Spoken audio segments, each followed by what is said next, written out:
Alright guys, welcome back to another draft analysis. I'm Ace and right now we're into the first series of the final day of the Dota Pit Minor. It's a best of 3 series between Newbee and VG Gaming. The winner will move on to face Team Liquid in a best of 5 grand finals to decide who will be the champions of Dota Pit. Okay, so we are already quite far into the draft. Let's move on into the analysis. Okay, in the first phase, VG they ban away Night Stalker, Puck as well as Monkey King.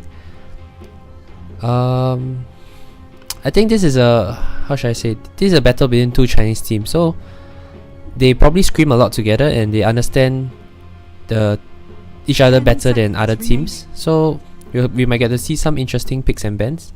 But so far the bans are pretty straightforward. Newbee removed the Beastmaster, Undying as well as Brewmaster. We can see that Lanham actually prioritized this Undying a lot, and so Newbee decided to take it away. Beastmaster is just a really strong hero now, so is Brewmaster. Brewmaster forces your opponent to play your tempo, and it's a very strong laning and mid game hero as well. Okay, so VG they removed the Puck as a target ban towards KP, and the Monkey King is one of Newbee's comfort hero where they can play it on multiple roles as well. It's a very versatile core pick for them, which VG Gaming doesn't want to have to deal with. So with the first pick, VG go for the Winter Wyvern, which is a very strong position 5 hero right now. Probably top 3 in terms of priority picks in this current patch right now. And Newbee respond with the next best pick, the Bane as well as Sand King. And VG go back for the Rubik. Rubik is a strong answer towards Bane as well as Sand King. Both have very good spells to steal. You can definitely steal Finn's Grip as well, and if you can steal Sand King's Barrel Strike, it's a very strong spell as well. And Rubik with the Null Field now is very good against the spell damage like Sand King's Barrel Strike as well as Epicenter, and you can even go use the Null Field aggressively now, and you can make your opponent take more damage from Splinter Blast, Fate Bolt, etc. Okay, so in all, the first phase has all 4 supports picked up and looks like a very comfortable opening for both teams. Moving on to the second phase, Newbee ban away Omni Knight and Doom. Seems like a very targeted ban towards 11. 11 has been playing extremely well this tournament, so I think it's understandable that Newbee wants to target all their heroes. They removed already 4 of his heroes, and the Beastmaster, Brewmaster, Omni Knight as well as Doom, all targeting towards him. And VG Gaming they ban away Mirana as well as Corp, targeting towards SCCC's hero pool. Mirana is a very strong mid right now, and Corp is just one of his classic heroes. And Newbee they went for the Magnus on KP, so this is acting as a deny pick. They banned 4 of his hero and then they picked up 1 of it, so it's like they're trying to really reduce his hero pool until the minimal. And they go, and VG Gaming they're left with the Tide Hunter. Like there's not much good offlaners left, and they want to be able to match the team fight potential of Newbee. Because Newbee currently they already have very strong team fight on the Sand King as well as the Magnus, and to be able to match that, they need something like a Tide Hunter with Ravage. So both teams are drafting very team fight heavy lineups, and it's going to be very interesting to watch. Newbee they go back for this Ursa. Ursa is a very strong lane dominator against the Tide Hunter, and it's a melee core that makes use of Empower, so it's very strong. And Mugi, that's one of Mugi's comfort hero, I would say. Very good pick here, I would say, by Newbee. First of all, against Tide, usually if you get a weak laner or something that doesn't counter Tide, he can get a very good start. He'll get Mag and probably Blink, and then he's just very hard to kill in the front line.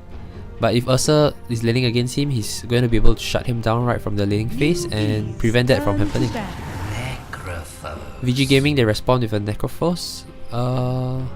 It can be a core, it can be a carry position 1, it can be a mid lane position 2. So right now it's still a versatile pick, and if it's on the safe lane, it's definitely a good hero against Magnus in terms of zoning him out on his own, or like at least just trading evenly with him. 5 seconds remaining. The only thing I worry about this Necrophos right now is Newbee has like 2 answers to Reaper Scythe. If he Reaper Scythe the Ursa and Ursa is able to get off his Enrage, he will block all the damage. And also Bane, if he's clutch, he can always Nightmare save the Reaper Scythe target. So it's not easy, but it's definitely doable, and that's a huge possibility that Newbee can work towards in the team fight. Okay, moving on to the last ban. Newbee ban away Death Prophet, a very strong mid hero right now. The Chinese really prioritizes them, and it will be a very strong pick for VG Gaming. And VG, they ban away the OD.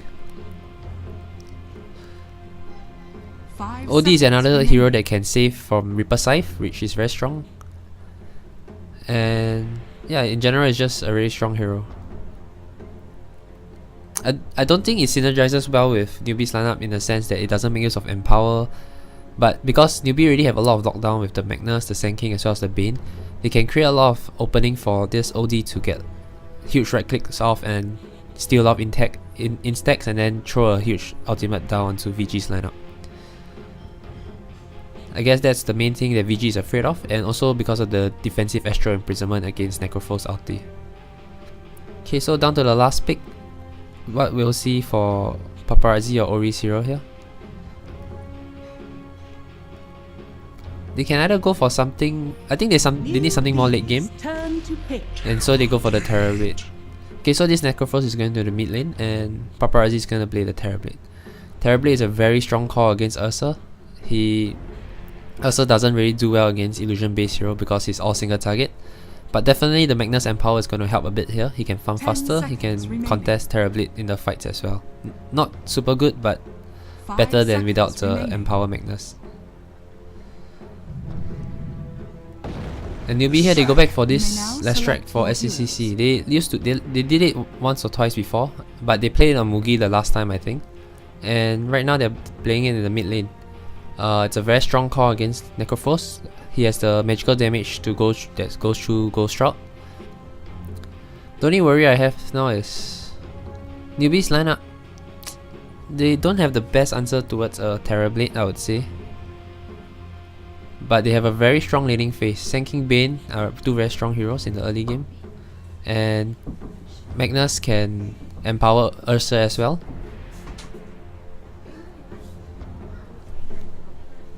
Yeah, so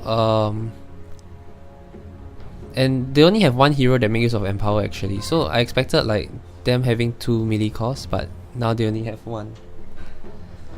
And then that being said, Ursa is also not the best hero to make use of Empower. So not so sure about the synergy in Newbee's lineup.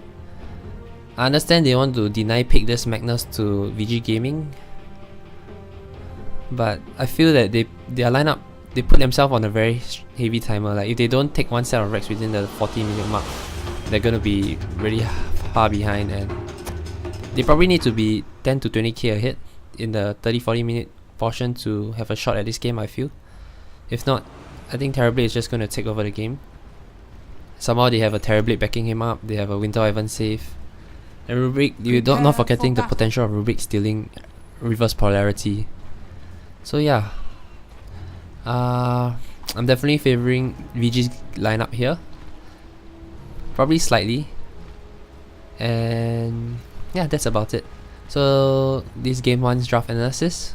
Hope you guys like it, and please show your support by subscribing to my channel and liking my videos. Thank you.